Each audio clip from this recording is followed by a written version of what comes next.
The Pixel People Pod. Zap, zap, zap, it's on. Rewind the future fraud. The Pixel People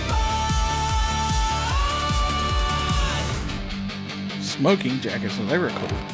Hey, it's the Pixel People Pod. I'm here with, say hello, Jan. Hello, Jan. Who else is on? Who is it? I don't know, man. Mystery Weird. yes. It's the Podfather, Chris. That's it. What's up? Hey, this week, I'm gonna make you a mixtape. You like Phil Collins? I've got 2 ears and a heart, don't I? exactly, who doesn't love Phil Collins? So this week is on Phil Collins. His big album, No Jacket Required. Yeah, because I wore just a shirt and a tie because there was no jacket required tonight. So I'm ready to go. Well, we're new doing this podcast. Are you not, Chris? No, I'm in a remote location, so So before we get into the album review, Jan's Gnarly News. Here we go. Jan's Gnarly News. Jan's Gnarly News. Hit us with that news, Jan. Jan's Gnarly News from February 16th, 1980 something. And first of all, February 16th, I'd like to say happy 78th birthday to my daddy. He wasn't born in the 80s, but he had to put up with me in the 80s. Today's his birthday? well, happy birthday, Pops. Yeah. February 16th, 1980, the crime thriller film Cruising premiered. It starred Al Pacino. Yeah, he caught a lot of flack for that for a while. He was brave for doing that movie. It was like the gay cruising stuff in New York, and he caught a lot of flack for doing that movie when he did it, but he can do no wrong for me. He's the greatest actor He is alive. a great actor. Yeah. I was just showing my son-in-law last night clips from Serpico with him. That's a great movie, by the way. February 16th, 1980, Christopher Cross debuted on the Billboard Hot 100 with his very first single, Ride Like the Wind. Good yacht rock song. That's a great song. Yacht rock or not, that's a great song. Did you know that he's like a great shredding guitarist? He is. You've shown me videos of that. He had to fill in one time when Deep Purple played. Around that time, he was like a studio guy, and Richie Blackmore claims this didn't happen, but other guys in the band say it did. Richie Blackmore got sick and couldn't do a Deep Purple concert one night, and Christopher Cross stepped in and played guitar for that concert for Deep Purple. I did know that. I saw that on a documentary. But, Yeah. Yep. He had a lot of great songs back then, Christopher Cross did. Even though they He's were got a good name, so Yeah. I mean, Christopher, yeah, didn't think Cross about that. is a great name. Yeah. Very heavenly. Top song, February 16th, 1980. Do That To Me One More Time, Captain and Tennille. I love Captain and Tennille. You had their record, right? I have their album. I have their Level Keep Us Together album down here. It's one of the first albums I owned. My parents bought it for me because I loved that song so much. We did a photo shoot with a band down here years ago with us holding that album up. The album is Captain and Tennille sitting on the front of the album cover with a white backdrop with them holding their bulldogs. So it's a very cheesy album. yeah, I remember them when I was a kid. They didn't have a variety show or something when I was Yeah. It's what I thought. Yeah.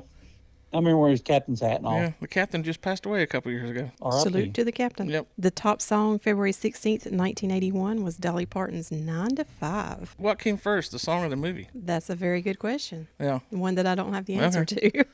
I wonder if Well, good job researching. probably the song and then they did the movie afterwards on that, I would imagine. I would say she did the song to go with the movie. Well, We're going to see who's right after Yeah. the show. I'm going to look it up while you're talking. okay. Okay. While the show's going on, we'll find out who's right. Yeah. We're doing on-the-fly research. Hey, listen to this.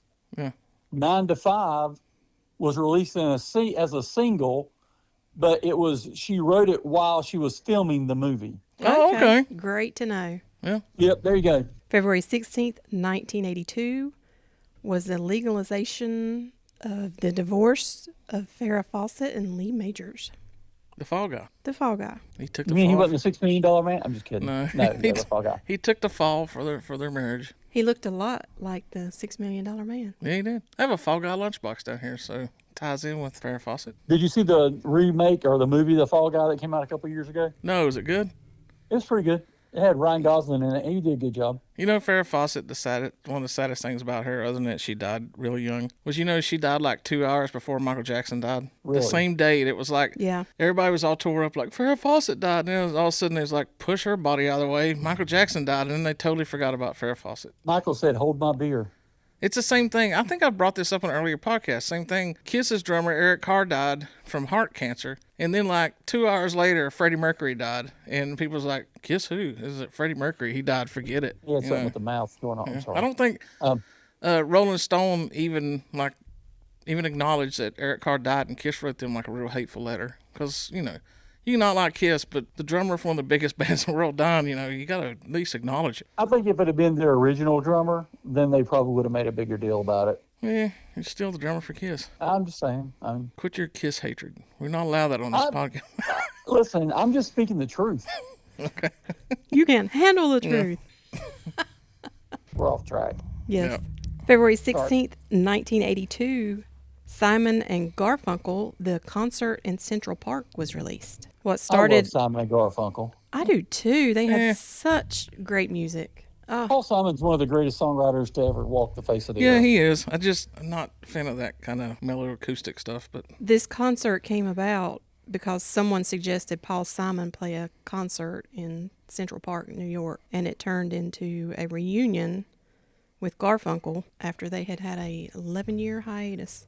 This Central Park concert consisted of songs like Mrs. Robinson's Scarborough Fair, Wake Up Little Susie, Slip Sliding Away, Bridge Over Troubled Water, and The Sound of Silence. I think he's kind of lost his voice now. That would have been a great Well, concert to see, though, in the middle of New yeah. York like that. I mean, Yeah.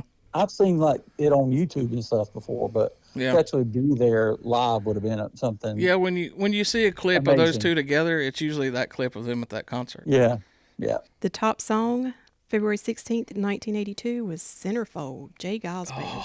Oh, that's like one of those. My blood runs cold. Yeah, that's My one of memory has those just been sold. Mount Rushmore Sold. 80s songs. You know, along with like Jesse's Girl stuff. That's right up there. Yeah, that is a great If song. you put in the 80s song Hall of Fame, that would be one of the first one or two, you know, nominations to go in. Plus, it's every guy's dream. Sure. You like that girl that wouldn't give me the time of day in high school? Oh, But she's now she can hang up on my wall. yeah, she's in Playboy now. My brother, some girl that graduated with him, was a stripper in Hickory. His friend was telling me, he goes, yeah, run into her at the convenience store, and she's getting off her, you know, her job at the strip club. And I was like, wow, but they never went. You know, I don't even know what happened Wink, with all wink. that. No, they didn't. They but never went. He put Wink, that in wink. air I would quotes. have. Never. I'd have told everybody to, hey, so-and-so's at the strip club. Let's Yeah. go. We got to. I'll tell you a Call funny her. story off air. Okay. Wait a minute. We're gonna pause this for the story, people. Wait a minute. Oh my God, Chris, that was the greatest story I've ever heard. I can't believe we can't tell the audience. You got certain things can't be for everybody. Yeah, yep. February 16th, 1984, Bill Johnson became the first American man to win Olympic gold in downhill skiing. Hey, and the Winter Olympics are going on right Yeah. now, so that's pretty cool. He became like a national hero after that, but then he never competed again, and his fame was just long gone. What's more white bread than the name Bill Johnson? Bill Johnson. I bet it was William, do you- too. Yeah. Do you remember back in the 80s, the Wide World of Sports? Oh, and yeah. they had Yes. the agony of defeat. Yes. The ski guy. Yeah. Yes. I watched that the other day. I said, I want to, because the Winter Olympics are going on. Yeah. So let me watch this. And that was just unreal. Yeah. I But, mean, yeah. that was always one of the greatest things watching the opening, the Yeah. agony of defeat. Yeah. Yeah. Poor guy. Yep. Top song, February 16th, 1984, Karma Chameleon, Culture Club. That's a good one too. Wouldn't be on Yeah. the Mount Rushmore on the They had a first. couple good songs. It would. Well, yeah. I think their Mount Rushmore song be "Do You Really Want to Hurt Me?" Right. Yeah. Yeah, they'd be a Yeah. B-side on any single from that if you put out so they would be on the Yeah. second disc. It wouldn't be on the first one. Yeah, that'd be the '80s Song Hall of Fame where it'd be like, 8 or 9 years in, they'd be like, oh, they finally put it in. Yeah. Like Foreigner Yeah. finally getting in the Rock and Roll Hall of Fame now. It's Yeah. like, they finally put it in there. Finally, those guys made it. Yeah.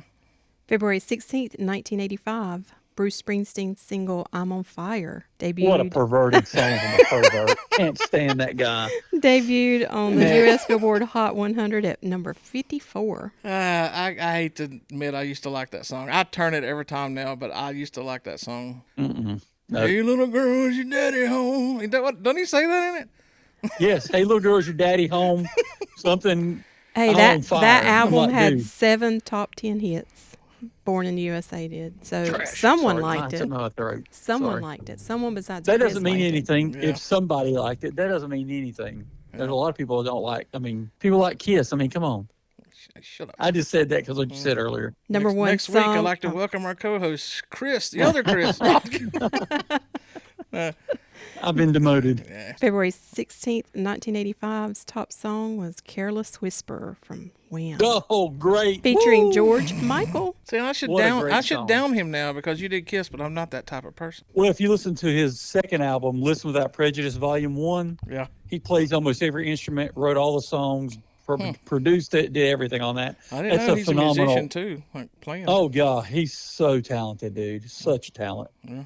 But yeah, I agree with Chris. Now he's in heaven with Eric Carr, the drummer from Kiss. that's right. They're forming a band. Yeah. Speaking of bands, do either of you guys remember Honeymoon Suite, I've heard him on Hair Nation on Canadian Sirius. rock band? Yeah. No, that's just the name of where you go, like on your wedding, like to the hotel or whatever. Nope, it's a band. I've heard some of their stuff. Must not be very good. They get serious airplay. Their second album, The Big Prize, was released February 16th, 1986. It had 4 hits. Is that the on it. only? Is that it had how many? 4 hits. I love No, this it did album. not. This Yeah. album was great. If you listen to Bad Hair Nation, you'll Attitude. hear a lot of them. Bad Attitude, Feel It Again, What Does It Take, and All Along You Knew. It was certified 3 times platinum in Canada. There you go. Stop making this A. up. We're not watching movies. This isn't. A. It's not real. Yeah. Trust me, you listen to Hair Nation as long as I have sometimes, and in between the Scorpion songs, they actually play some bands like Honeymoon Suite. Listen to Bad Attitude. It's actually a good song. There you go. Maybe we'll get them on our podcast. And it describes me when I wake up every morning. Yeah, 'tis true. So, February 16th, 1986, the 28th running of the Daytona 500. what year was held. that? 1986. All right, let's see how good you are. So the won it, Bill defending Elliott? race winner Yeah. was, who'd you say, Chris? Bill Elliott. He was the defending race winner, so he won Ooh, it I in got that right. It was just a 85. shot in the dark. for Todd Was Spiegel. it But he did win the pole. Jeff Bodine or Bobby Allison? Outside pole sitter was Jeff Bodine. Did Jeff Bodine win the race? Jeff Bodine Yeah. won the race. For Hendrick, yeah. He led 101 laps. Yep. He won it because of fuel mileage. For Hendrick. One of our loyal listeners, Todd Spiegel, was the biggest Bill Elliott fan I've ever known. Yeah. We a little story. Me Awesome and Bill from Dawson. my buddy Bill. Chris were leaving the last race at North Wilkesboro in '96 before they shut it down for 30 years. And we're riding in his truck, and traffic's like lined up going out, and there's a motorcycle comes up, and they're trying to get in front of us, and the guy waves us, and we flagged him in, and he turned his head back to wave like a thanks, and it was Jeff Bodine. He was riding a motorcycle out. Nice. Yeah, it's my Jeff Bodine story. So you kind of met Jeff Bodine? Yeah, he waved at us. Did you go? Did he use his waved middle at us. finger? He waved at us. That was I met many a driver at North Wilkesboro Speedway, and it was sad when it closed it down, and now it's back open. I'm gonna have to go to a race there this year, next year. I met many a driver at Charlotte Motor Speedway Well, good for you. and got their autograph and their picture. Good for you. I know. We're both special. You are. Released February 16th, 1986, Wanted, Dead or Alive, power ballad by Bon Jovi. Yeah. It was on their third studio album, Slippery When Wet. My band covered that song for years. Yeah, it's not a hard song to play. It's probably why we played it, but it was one that everybody went crazy for. So Did you realize the solo from that song is ranked 100 on Guitar World's top 100 guitar solos? yeah, it's a great. Old solo. Richie Sambora. Yep. I loved old Richie. It's actually co-written by Richie. Was that song part of the Young Guns movie? No, that Is was part of Blaze that of movie? Glory. That was Blaze of Glory. I didn't know. I knew Blaze of Glory was, but I didn't know if that song No. was part of it too or not. No, So, Blaze of Glory was John Bon Jovi solo. So yeah. gotcha. Number one song, February 16th, 1986, How Will I Know by Whitney Houston. What a wonderful singer. Stay off the crack. Stay off the Really Bobby great. Brown. Yeah, yeah, February- it's kind of messed up. Bobby Brown's still living and touring, and Whitney Houston's gone. And Yeah. of course, I was a bigger Bobby Brown fan, so that works out Oh, for me. I love but- that My Prerogative album or whatever it was called. Yeah, I told Jan that's- that. Jan wants to turn her nose up at it, but that was like Oh, that was a it's great one of the album. greatest That was albums. a lot of We'll fun. probably do that as one of our album reviews. Oh, that'd be awesome. I'll make Jan has to listen to it. I listened to that last year. That I whole listened album to last it year. the other week driving in the snow to work. That's one album I put on and listened to. That's a All great, right, I'll great listen album. to that album if you'll listen to Honeymoon Suites, The Big Prize. There you go, Chris. Yeah, I don't think I looked it up. Chris- That's not a real group. Take that bet because it's rock music. You'll like it. Jan having to listen to Bobby Brown is like torture. So I want her to have to listen to that album and admit that it's good. Oh, Okay, if she does, if she okay. tells me she listened to that one, I'll tell her I Okay. listened to the other one. All right. You can't just be saying it. You have to do it. Yes. We need video Fingers proof. crossed. Okay. Video proof that you listened to it. February 16th, 1987, the Cult released their single, Love Removal Machine. I didn't care much for the Cult back then, but the last 4 or 5 years, I don't know, I really got into them. It's one of those Yeah, things. they got some good songs. Yeah. That was from their album Electric, their third album. Their album, what? Their third album named Electric. It's Electric. Not that one. No, not Okay. that one. Okay. The number one song, February 16th, 1987, Living on a Prayer, Bon Jovi. Man, he's all over this one. He is. You mean the other song came before that one? I would have thought Living on a Prayer was way before. This was Dead or Alive. 1987. Yeah. Oh, you think it was before that? Yeah, I would have thought that, but okay. Born February 16th, 1989. And I know y'all love this lady, unless you say who? Elizabeth Olsen. Any Oh. of you know who that is? Yeah. The younger sister to Mary Kate and Ashley. She's a good actress. She's the Scarlet Witch, right? Yeah. She's also in Yeah. the first Godzilla movie. And, Yes, 2014 Yeah. Godzilla. She Yeah. was in Silent House, Avengers, a lot of Avenger movies. Yeah. Captain She- America. pretty Yeah. good. She's a pretty good role in those. She's good. Yeah, she's actually turned out to be the more talented of the Yeah, I know. It's weird how Olsen family. the Olsen twins are who you think of, and then all of a sudden I remember one time saying, "Who is this?" and looking her up, going, "She's one of the sisters of the Olsen twins," and then you realize, oh, she's the bigger of the names now. So, Yeah, she really The, is. the twins are like billionaires with Yeah. all their stuff, and she's I mean, she's not a billionaire, but she's Yeah. made a lot of money acting. She's done a good job for herself, Oh yeah, separating herself. Yep. The number one song, February 16th, 1989, Straight Up by Paula Abdul. Yeah, I liked Paul Abdul back then. And there you have Jan's Gnarly News.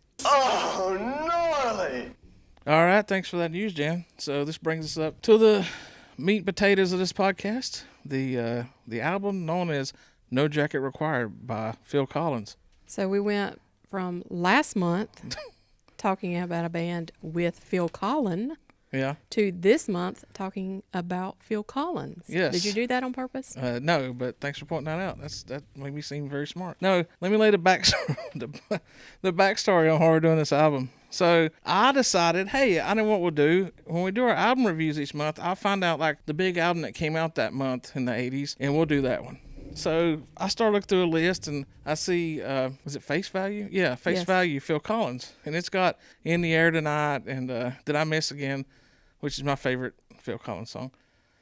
And I'm like, yes. It had two good songs. It sold like 3.5 million copies. I'm like, well, we'll do that one. Then me and Jan start to listen to it, realize this really isn't a great album other than those two songs. You know why it wasn't a great album? Huh.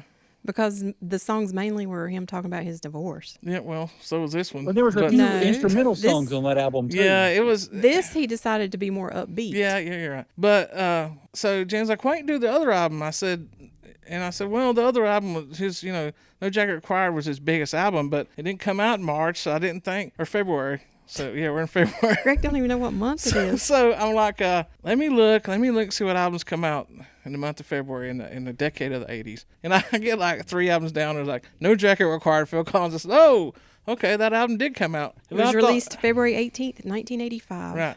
So I told Jan, I'm like, well, I'll look through the list of 80s albums and we'll find something. So the next day I'm looking at the albums, and there's a couple other big albums come out in February. But this one is like in the top 25 biggest albums of the 80s. Like it sold just like 500,000 less copies than Def Leppard Hysteria. That's how big this album is. It's diamond. It's huge. So we did this one. And kind of glad we did, but it's weird because I told Chris today, when I was listening to it, I was on Spotify, I looked, and I didn't realize he had another album between this one and Face Value, and it had a bunch of hits on it. And if you take his first 3 albums and put them together and pull just the hits off of it, you'd have the greatest hits album ever made. I mean, that guy could put out some songs in the 80s. He had another one after this, and one more that had like one known song, and then he kind of died out in the 90s as far as being a solo star was. What But- was the album that came after this one? I'll look it up, but it was full of album hits too. So It had more you know, hits. It had about more hits than this one did. Against All Yeah. Odds was before this one, right? No. Oh, I think it's on the one after that. No, it might be. Yeah. Either way, I did learn before we get into this album. I did learn by looking through his albums that, and it's pretty daggum smart because you'll hear bands talk about how'd you come up with your album cover art, and they're like, oh, we studied on it, we had blah blah blah. All his albums was just his face, just with different colors around and stuff. It's pretty cool. When you look at him, it's like, that's pretty cool, man. And the really cool thing is when he reissued them like 30 years later and remastered them, they did the same album cover, but they took a recent picture of him. So if you've got the original album, you've got him at like, Young. 28. And then if you find the remaster, he's like 60 something. It's really cool how they did that. Yeah, that other album's called But Seriously. Yeah. What's the big songs on it? Hold on, let me pull it up. I was just going off the list, but Oh, okay. funny thing is today I was with my daughter and my granddaughter at her book fair lunch thing, and I'm listening to Face Value, and my daughter gets in the truck. My daughter was born in '93, and she goes, "Hey, is that the guy who sings the Tarzan songs?" Yeah.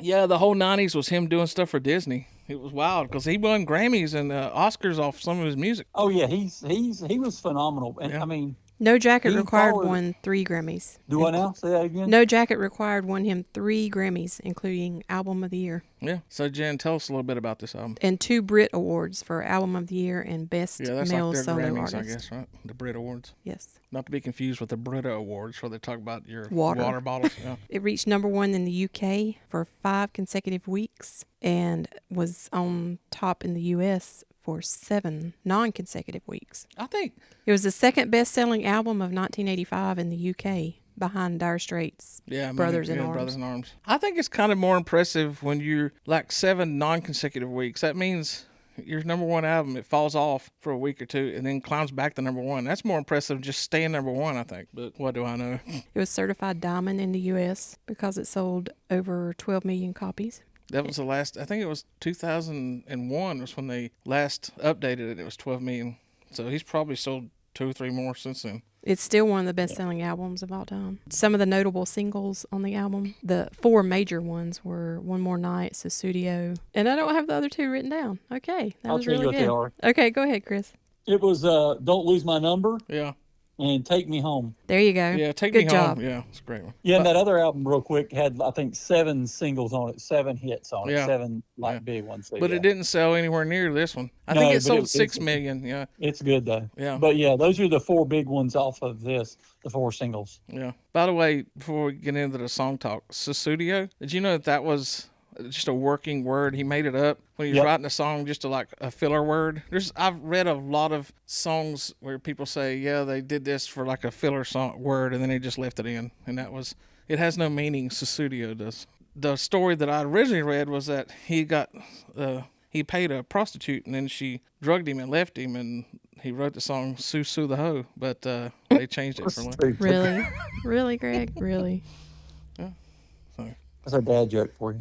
Some of the guest vocalists on this album are Helen Terry, Peter Gabriel, and Sting. I think it's cool that Peter Gabriel would be on this album Yeah. helping him. Phil, what's the proper word? He Oh, wow. didn't take over. He Yeah. preceded him as the Oh, lead yeah. vocalist of Genesis. So. Yeah. Well, that's probably the best drummer that Peter Gabriel ever dealt with was Phil Collins. That's one thing I talk about it on one of these songs. People don't realize what a beast Phil Collins was on drums. Like people look up to him, drummers. Neil Peart even talked about how he's one of the greatest drummers was Phil Collins. I mean, Well, that Phil early Collins has the Genesis stuff, greatest- he was a prog drummer, like progressive rock drummer. Genesis was progressive rock before he Oh, took yeah. over writing and made him poppy. But Yeah. he was a beast. And it's funny too. You see early pictures of Genesis, and he had long hair and a beard, and you'd not believe that's the Phil Collins that was in the '80s because he was like this hippie, just rock looking drummer. Yeah. And then he started looking like a school teacher. Yeah. He probably has the most famous drum Oh yeah. solo of all time. Oh, yeah. Just that little snippet. I mean, there's nothing. That's the most recognizable drum of probably any drummer in the history of music. Yeah. As far as breakdown in a song, that. Yeah. And the second would be crap, I could tell you his name, Kenny Aronoff in Jack and Diane. Oh yeah. Yeah, that was a cool how. Yeah, but Yeah. anyway. What you got there, Jen? Well, Collins said he did make a more conscious decision in this album to make it more up-tempo and more dance-oriented because he wanted to get away from some of his previous material that was influenced by matters surrounding his first divorce. Yeah. And it is a lot more up tempo, a And lot more movement. look up Phil Collins and divorces because that guy has been through it. He's gotten screwed over so many times. I mean, I won't, he probably caused a lot of them, but that last one that he had, she took like everything he had. They get divorced and he, builds his stuff back up, and then he fell for her again and they got back together, and then she refused to leave his house when they split up again. It's a whole thing. I mean, it was like almost claims of like her being abusive to him like the last 7 or 8 years. It was a lot of crazy stuff with him. Yeah, and he went through a lot of stuff with the manager who took all his money and Oh stuff yeah, like that. he's not been lucky when it comes to business and money. He had to tour for like 3 years straight to earn back all the money. I mean, There's a reason you saw him. him touring with Genesis sitting in a chair. They needed that You got to money. make your money back. Yep. Anything else you got there, Jan, before we get into the music? Well, it's said that this album name Yeah. came about from Phil Collins getting turned down to go into a bar with Led Zeppelin lead vocalist Robert Plant, and the Plant had a Right. nice like fancy jacket on, and Plant Collins had got to on. go in. Collins, I think didn't. Collins had on like a members only jacket, and they're like, "Sorry, you can't come in here. This is jacket." Jackets Yeah, required. and he's like, "I'm wearing a jacket," and they're like, not that kind of jacket." The maitre know. d' told him that the jacket that he had on was not proper, Right. and he said that was the most angry he had ever been in his life. Yeah, Phil Collins got treated like a common, poor person. Which is also why you were talking about the album cover is his face. If you'll notice, this one is the red Yeah. colored face, and it's meant to be because he was so angry. Yeah, they sprayed him. You can see water droplets supposedly on his face, but you got to have, I guess a good copy of it to see it. But Yeah, it's to emphasize that he was hot and mad. Pretty neat. Yep. Yeah, they sprayed him with glycerol, glycerol, yeah. which was made That's a good song by Bush. Glycerol. Glycerol. made him look like he was sweaty and hot. Yeah. Another song my band covered back in the day. We did it. We did that song, and I did all the lead guitar part, and Bill played an E-bow, which is an electric bow that you hold over the strings on a guitar and make it sound like a violin. We were so proud of ourselves. And my friend come saw our band that night. This is going off topic, but when we took our break, we were so proud we nailed that song. And Jamie came to me and says, I said, "What'd you think?" He goes, "Don't ever do that Bush song again." He said, "That's not y'all's music." And I said, "Okay." And we never did it again. So Shoot, that was a great song, though. yeah. I watched a video of Phil Collins explaining the album name, and during it he said, often you'd spend $200 per night in a New York hotel, and they're glad to take your money, but they won't let you have a drink in the bar unless you have the correct jacket. Yeah, it's crazy. I bet you that guy felt like a real idiot when he realized that's Phil Collins. He from did, Genesis, and- because Collins talked about all this that happened to him at that bar on Late Night with David Letterman and The Tonight Show, and just talking about how bad this restaurant treated him. So eventually the restaurant, the management, sent him a sport coat and an apology letter and told him to come to their restaurant whenever he wanted. So they buried the hatchet. Yep. I couldn't find out, though, did he ever go back to this restaurant? Probably. I'd have Actually, went back without a jacket and said, Yeah. "Do something." Yeah, Come on. don't you know who I am? And I'm did Phil y'all notice Collins. the pictures on the inside of the album? No. I don't know if y'all looked at any of that. We have the vinyl LP here. We'll look Well, at it when later. I downloaded this on my phone Yeah. in my Apple Music, it doesn't have the inside cover, so I don't get the Okay. privilege of looking So at it jammed. Yeah. the inner sleeve and publicity materials Yeah. showed Collins wearing a suit that was several sizes too big. Yeah. So You will as a see play those. on all this. You'll see it, Chris, later, because when we originally decided to do Face Value, I got on eBay and won an auction for Face Value on cassette. And then it came here. Nice. And that's the night that me and Jan started looking at it and playing music going, we're not doing this one. So the cassette's laying on the table. So me being me, the Def Leppard promo we did with the CD and all was so good. I jumped back on eBay that night and won the vinyl record of it for like $10 on eBay. And it was supposed to be in here a week ago. And we got snowed out. And I saw today we finally got a thing. It's delivered. It's outside of our thing. So we have the vinyl record to shoot promo stuff with it. So we'll show all the stuff in it. No need to go to Google Images, people. We'll have it on the Pixel Underground Facebook page. Yeah, go to there. Yes. Go to there. Yes. Go to there. So You know what I mean, woman. yes. That's a good album title. Go to there. Go to there. Yeah. That'll be a podcast episode one day. Go to there. Places all I do is give you places we ideas. visited in the 80s. Go to there. Hey, listen, all I do is come up with ideas. Yeah. So He's our unpaid idea man. yeah. Right. All right, let's go over some of the songs. So we're going to order. Okay, Jan, how many songs did you listen to? The whole album. On Twice. Spotify, right? Yes. Okay, you did too, Chris? No, So I got the don't bonus listen. track. I listened to it on Apple Music. Is that Okay. what you're getting at? If we Yes. listen to the bonus track? There's 11 songs on Spotify. Mm-hmm.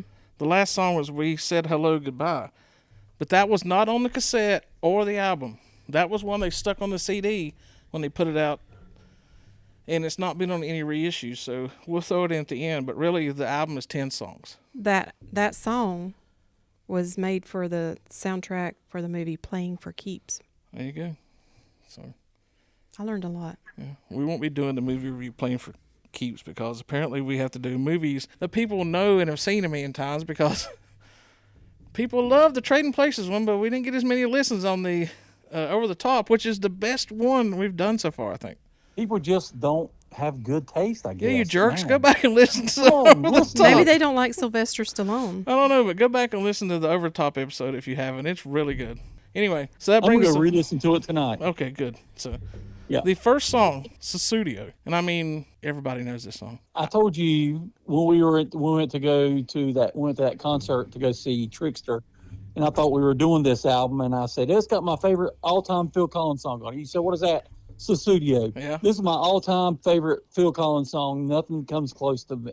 Yeah, I like it even better than In the Air Tonight. It's just my favorite song. I love this song. Is it because it reminds you of a certain time or something in the 80s, or you just like that song? I don't know. I liked that song the first time I heard it. I mean, I don't know. I like just the whole, all musically, everything about Yeah. it. I It's think it just feels upbeat. so good It coming just out of your feels mouth. good. Yeah. It feels Yeah. so good coming out of your mouth. Susudio. Yeah. It's fun to sing. Yeah. Girl, It is. that's been on We've got my some nice mind. horns and all that stuff in it too. It's very Yep. very in your face. So we're all three, of course, giving Susudio a thumbs up, right? And I Yeah. it's good that they put this song first, but it's somewhat bad too. This song is so great and it gets you so pumped up, but then the next two songs are just like Okay. blah. All right, but let's go to the next song. It's Only You Know and I Know. And here's my What? notes I had on that song. I put decent up tempo. Sounds like it could be in any 80s movie training montage. Yes. It is a very 80s sounding 80s movie song. I mean, I don't know why he didn't try to license that song to every movie in the 80s because it's made for every. It could be a training montage or even like a drama comedy sort of love thing. It would have worked either way. It's a good song, but it's dated. I put it that way. Well, to me, they pump you up with Susudio. Yeah. And you're all into it. And you're like, oh, this album's going to rock. I'm just going to rock out. And it's like they put the brakes on. And then Yeah. you have to listen to these slow songs. Yeah, but if you listen to the first album that he put out, it was full of these kind of songs. Yeah. Just like they're slow. I mean, not super like slow, drag me down, Yeah. I'm depressed kind of stuff. But it's just that it was very similar to what he had done in the previous albums to me. But you're right. It would have been better to put it a little bit deeper in the album or not even on the album at I all. think the But- only thing that really saves this song for me is I do think it would fit great in an 80s movie montage. And then I was thinking, all right, looking at it that way, I like it. So we're giving, y'all give out like a middle of the road or anybody giving it a thumbs down? on that one? It's a skip for me. Okay. I think I'd keep this song on my playlist, but I'd skip it more and I'd listen to it, but I wouldn't totally take it off. Jan, did you take it off? I would take it Okay. off. Well, that brings us to the It's a third- letdown after yeah. Susudio. Song number 3, Long, Long Way to Go. Here's my notes on that song. Sounds like he's going for In the Air Tonight Part 2 with this one. And it's sounds like it's building up to another drum solo, and it doesn't.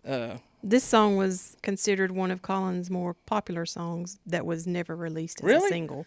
Because I would have took this song as a filler song for sure. And it's his most political song. Really? Yep. Yeah. That's why he got Sting to help him sing it. Yeah. It's just, I don't know. It's just, Yeah. I just hear it and I think like, oh, here we go. In the Air Tonight Part 2. Sting and Collins had met through Band Aid.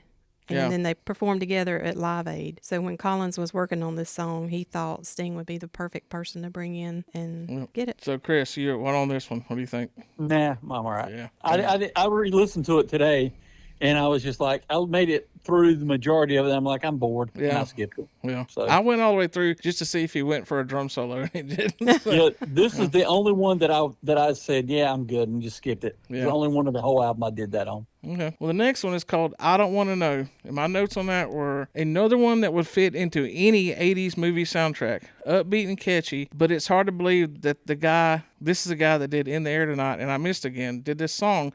But then it kicks into a ripping guitar solo at the end. It's like, it sounds movie-ish. And then at the end, it rips on guitar, and I'm like, all right, you saved it. I like this song. When Yeah, this I is an got okay to song. go Yeah. ahead. Okay. When I got to this song, I was Yeah. like, why is he writing so many songs with "no" in the title? There's a lot of songs about knowing. Did y'all catch that? No, but now that you say it, Only you know and I know. Yeah. I don't want to know. What's up with no? I don't know. I don't know. I don't know. No. I don't know. Do you know, Chris? No. I don't know. I really don't know. I don't want to know. Yeah, but this song, though, I was like, this is very 80s movie sounding. But then, like I say, there was a good guitar bit at the end. So I was like, all right, it rocks. I'll give this one a thumbs up. When you say it was a great 80s theme song kind of thing, you think about him and his movie success in the 80s and him and Kenny Loggins are like synonymous with 80s movies kind of things. to me. Yeah. All right. The next song, of course, one of his biggest songs. Yeah. One more night. And Never skip this song. don't you love this song? It's the one you Yes. really like. Yeah. Never skip this song. Okay, here's my notes on that one. I mean, we all know this one. Good mellow song, not my normal cup of tea, but hard to argue its brilliance. Here's what got me thinking, and I had to look it up. This whole song, I think, I could replicate on my Yamaha 80s keyboard, which I have down here. I got a keyboard for Christmas in the 80s. It's like a full-size keyboard. And I was listening to it thinking, that's the sounds of my keyboard. So I looked it up, and as far as the keyboard and drums go, he did this song on like a 8-track demo recorder and then just uploaded it to the big. He didn't change the demo, he just added to it on the big mixing board. But the keyboard sounds he did on a Yamaha DX7 keyboard, and the drums were on a Roland drum machine. And I'm listening to it and I'm going, this is nothing but a keyboard and a drum machine. And I looked it up, and sure enough, 90% of that song is a Yamaha keyboard and Roland drum machine. You have the same keyboard? No, mine's like the step down, but it's a Yamaha keyboard. It's a full-size keyboard. Nice. Yeah. So he, it's wild to know that he took that on it was his demo. When you record demos, it's very rare that the demos make it on the final album. They're just like your scratch track to record it the right way.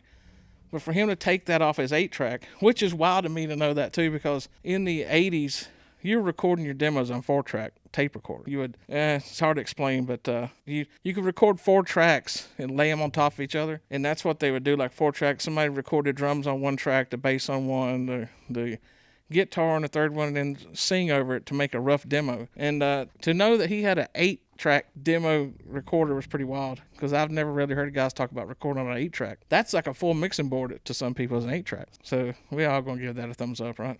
Absolutely. Yeah. Yeah. Yeah. Okay. Which brings us to Don't Lose My Number. Which is the first song on side 2. Yeah. I mean, this is a good fast tempo banger, and it still holds up. Oh, yeah, it's a great song. It I doesn't rock that sound one. 80s dated compared to some of those other ones. It's wild how some of the songs in this album are very 80s sounding, and some of them are like, and this goes back to our Def Leppard talk. That album sounds like it was recorded yesterday. I mean, it does not sound dated, But this album sounds dated in some spots. It does. It sounds very of its time. And there again, this was the first song on the B-side, side 2. Yeah. It's a fast go get And your face. it pumps you up, Yeah. gets you going, and you think, oh, the next song I'm going to rock out to, and then Yeah. breaks on again. Yep. Okay. So the next song is Who Said I Would? And it's fast tempo-ish kind of, but again, it has a definite 80s sound. And Yeah. I put, again, another one that would totally fit in an 80s movie. So I researched this song a little bit, and it was released as a single. However, it was released as a single in 1991. He put a Yep. live album out, and they put this out as one of the singles. So I saw that today, too. yeah, it came out 5-6 years later as a single after this album, but it sounded 80s dated. Yeah, I give it an on that one. Eh. Yeah, Yeah, I'm good either here or there. I can take it or leave it. right. So number 8, Doesn't anybody stay together anymore? So does not anybody stay together anymore? Is it doesn't or does not? If you Dude, take the does not. contraction out, it Oh yeah, does okay. I not. thought Yeah. I was like I wrote it wrong. What's wrong with you? No, I'm just saying doesn't and does not. And I'm Yeah. like, that just seems like a weird title. Yeah. Does not anybody? Is that a double So- negative there? Okay, I think so. I've got some trivia on this song. You got some on this, Jan, or you Uh-huh, me to? a little Okay, bit. you tell go the ahead. trivia. You go ahead. I'm probably gonna step on your trivia. Go ahead. No, you go ahead. Yeah, I'll do it. This was a song where he was making a personal message. The song was made in response to everyone around him getting a divorce, including his manager, friends, and himself years before. So you still got some more on this, right, Jan? About him singing this? Yeah. Tell the rest of yeah. the story. Listen to this. So Collins said that he sang this song at the Charles, Prince of Wales' 40th birthday party. And little did he know that the prince's divorce from his wife Diana, Princess of Wales, would happen just a short time later. Princess of Wales. What'd I Said say? Princess of Wales. Like whales, like the fish. Or the, not fish, whatever. Whales aren't fish either. I are they? wish Whales. people in podcast land could Whales. see me shooting you a bird Yeah, right now. Shoot me a bird right now. Mammal. Whales are mammals, that's right. Yeah, but he was singing, doesn't anybody stay together anymore? And he was, Prince Charles already like, I'm leaving this woman. That has to be something, I very mean, he cringe. left her for somebody so hot too. Yeah. Man, she's a smoke show. Yeah. Chris, you want to borrow my glasses? I'm being very sarcastic. That would be funny, though, if he sang this song thing. I'm going to sing this song for this wonderful couple, the prince and princess. And then, Of Wales. like a month a month later, it's like, announcement, Prince Charles has left Diana. It's like, oh my God, I'm a moron. Yeah. I could have sung Sussudio. That was my British accent. Good job with it. Crikey, blimey. I wonder if he told the Princess of Wales to lose his number. He told her, he asked her out, and she dumped him. She said no, so he said, ooh, I missed again. I think I missed again. Number 9. That song is Yeah, I'm not a fan of that last song. Inside Out. So here's my notes on that one. Maybe the most underrated song on this album. Has Collins crushing it on drums. It's a good slow rocker. I like this one a lot, and it comes in near the end when he's kind of losing me a little. The chorus is brilliant. This is the song, the only song in this whole album that really shows off his drum work. He's banging on the drums on this song. It's good. It's like classic Phil on drums. That's what I got out of that song. Yeah, I think with this album and the other one, though, I think he's trying to go away from that being the focus of his drums. I think he's more focused on his songwriting and singing and things. He I is, think, but it's like this one. He's like, let me throw down a little bit, show you what I Yeah. can still do if I have to. yeah.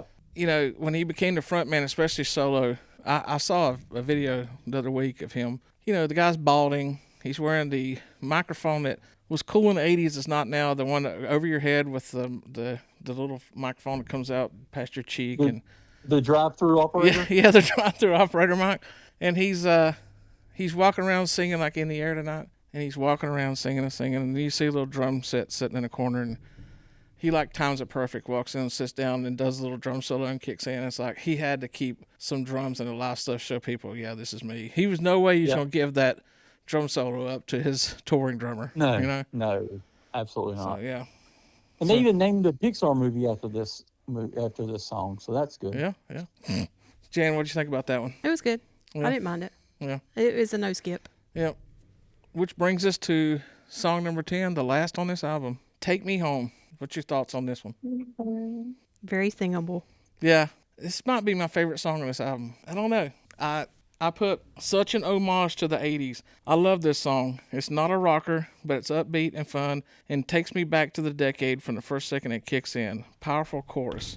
And here's what I get most out of that song. This is something I said today, Chris. I had a thought on this album that I was going to wait. When you hear the chorus, okay, when I was reading up a long time ago about Phil Collins, when they decided to make him the lead singer of Genesis, he sang, backup for, on the albums, they all used to sing harmonies with Peter Gabriel, but they realized that the only one that really blended perfectly with Peter Gabriel was Phil, the drummer. So the last couple albums, I guess they did Genesis with Peter Gabriel. All the harmonies and stuff on the album were Phil Collins and Peter Gabriel because their voices meshed perfectly. So that's how he knew all the vocal stuff. So when they were rehearsing singers, they told Phil, help these people that are rehearsing learn these songs because you know them. So he would say, this is how you sing this song, and he would sing it to them. And they rehearsed a couple people, and that's when they realized, Phil, just just take over lead vocals because you're a great singer. You know the songs. Why are we bothering interviewing people for a lead singer? And that's how I got to be lead singer. Well, I'm listening to the song, and I'm like, the harmonies on this song, the please take me, the harmonies sound so good, but that's got to be, and that's when I look back, and that's him and Peter Gabriel on this song harmonizing perfectly on this song. You can hear, if you listen to it, you can hear Peter Gabriel's voice like blending perfect with Phil Collins. So next time, go back and listen to this song, anybody that's listening to this, and listen to the chorus where they're singing, please take me home. And you can hear Phil Collins' voice perfect, but then listen again and you hear Peter Gabriel's voice perfect. They are blending so perfect together. I see now why he sang backup in Genesis with Peter Gabriel so much. They are perfect together. It's wild. You know, and Sting, I think Sting's singing that one too, but you don't hear Sting. You just hear Peter Gabriel and Phil Collins. It's wild to listen to. So what do you think on this song, Chris? I love this song. I was singing with it today, and I hadn't heard this song in a couple years probably. Yeah. But when I got it, it's like it's one of those things where it's embedded in your brain. You don't forget it. Once you've heard it and sang it as much as we did and listened to it back in the 80s, it just comes right back to you. I absolutely love this song.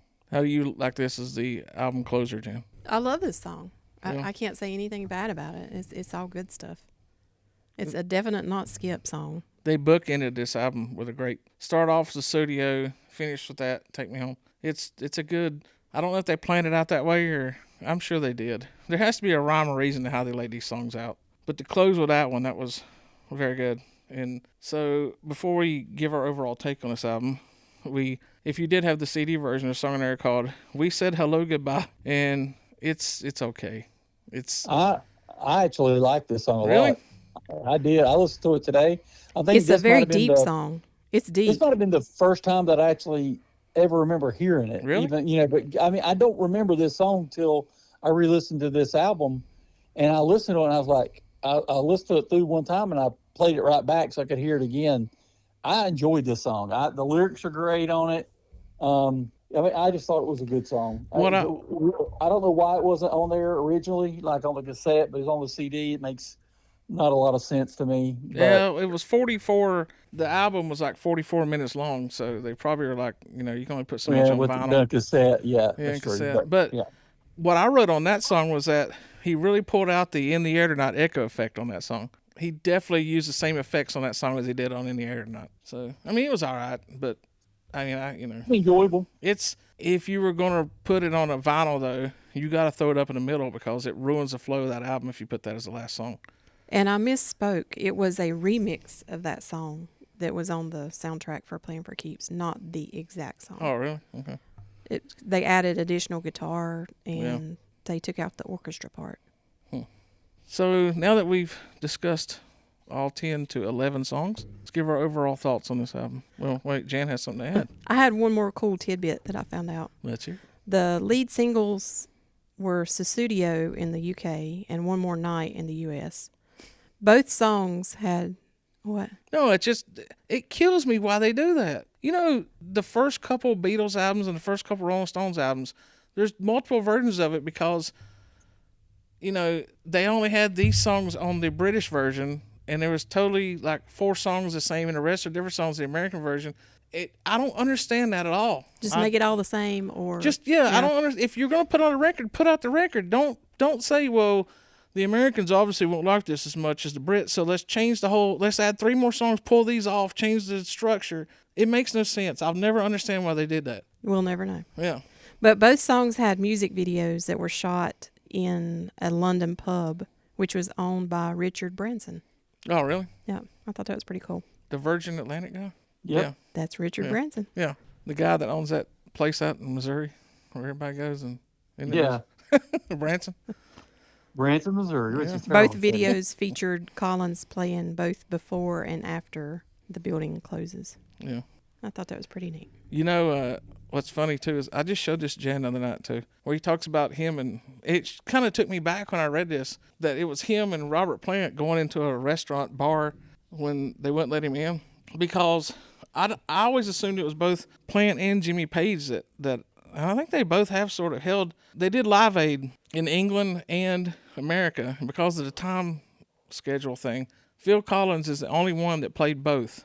and he played that morning at the British Live Aid, jumped on the Concorde jet and flew to Philadelphia and played for the American Live Aid. And one of the things he did at the American Live Aid was play drums for reformed Led Zeppelin, who got together for the first time in like 7 years. And for years, Plant and Robert and Page have said that Phil Collins ruined their performance because said he was speeding up stuff. He didn't know the songs. But I showed it to Jan the other night, and we were watching. I said, "Listen, Collins was perfect. Yeah, in his it wasn't performance. Collins. It was Jimmy Page coming off heroin and with a guitar that was out of tune. Robert Plant's voice was gone. So it was shocking to me that it was actually him and his Robert Plant were still buddies and went to that restaurant, because I was under the assumption that they still don't like each other after that Live Aid thing.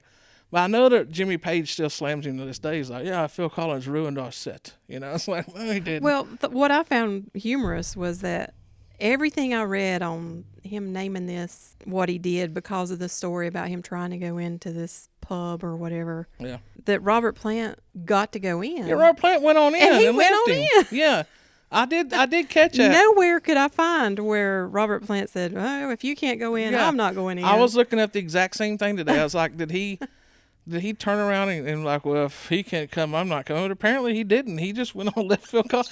So maybe that was when they were fighting. He's like, "I'll get you for screwing up our songs," you know, even though he didn't.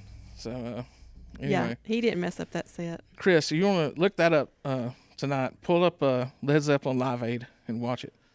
Okay, And give me your thoughts on it. So I will. we'll quiz you on next week's Power Ballad show. Oh, There will gotcha. be a test. Yeah. So overall, what do y'all think of this album? It's very obviously not all killer, no filler like Hysteria Right, was. right. You know.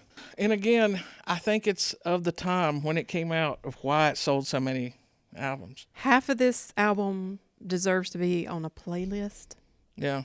but then the other half are Yeah. all songs that Yeah. I would just skip and not put But on again, this anything. might be a of the times album. You know, like those songs might have hit better in the '80s, and they really don't now. You know. Yeah, yeah. They did something right, because, you know, I would have swore to anybody before we did researching for these albums that the album Within the Air Tonight was the biggest Phil Collins record ever put out, and it wasn't. It wasn't even close. You know. It was just the lead up. It was leading you into it. To me, this album is good, not like phenomenal. It's not like Yeah. one of the great, but it's great. It's extremely well produced, put together. Songs are great. I mean, songs are really good. I mean, it's just not, for me, it's not my favorite album of his. So, Right. but it's still a good album. I don't know if I would have a favorite album of his. I think I can put together a greatest hits album of his that would be You can. 12 songs that are just like would just melt your face, Right. and you know, and then leave off the filler. So I might do that. Yeah. I'll put together. I think I'll put Phil together Collins the Essentials. Pixel Underground official. Yeah, Phil Collins. I'll The put one it thing I together. like about Apple Music is they do essentials, so Yeah. you can you look at the Phil Collins essentials, the whoever essentials, and it's basically the biggest hits off of every one of the albums. Like they kind of do what you're talking about Yeah. doing, Yeah. and to me, Phil, you can't have '80s pop music, rock music, whatever you want to categorize it, without Phil Collins. It Right. just doesn't. Oh he's yeah. He's such a big part of that. And And- then Genesis was big too. I mean, Yeah. you know, they so he's had his hand in a lot of And our it childhood. brings me to what I mentioned to you today when we were going back and forth on Facebook. Why is Sting in the Rock and Roll Hall of Fame as a solo performer and with the Police, and Phil Collins is only in with Genesis? Yeah, it And not doesn't solo. make sense. But here, Chris, I forgot this today, arguing that point. This is going to make it even worse. Peter Gabriel's in as a solo artist. Yeah, Now- he's not a Peter Gabriel's not Phil Collins as a solo artist. I'm No. sorry. no, absolutely You know, not. and somebody needs to put him in as a solo artist before he's dead, because I'll- that'd be a crime if they let him pass. You know, And his all health is joking actually not aside- great right now. yeah, his health isn't that great. Yeah, I know. he needs to go in. So All joking aside, you know, how much I dislike Kiss and all that stuff. Yeah. But they should have been in the Rock and Roll Hall of Fame years before they got in. oh yeah, a lot So of. I mean, it's all political. It's all political. Yeah. There's people who have one or two poppy songs or whatever, and they're in the Hall of Fame. And I'm like, dude, you don't deserve to mop the floors of the Hall of Fame. Well, there's Take our politics out of my music.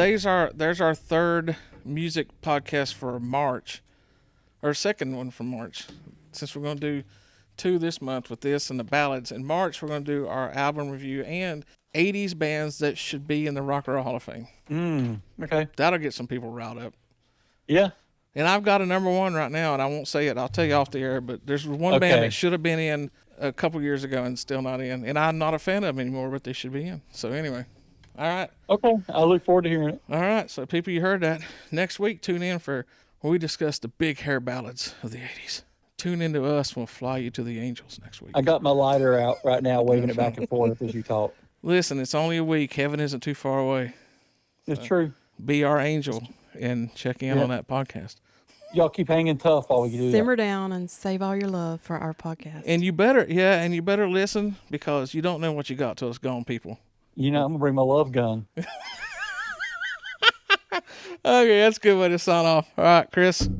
Till All next right, week. Peace out. Hang on Later. the phone. Hang on. I will. All right, Jen.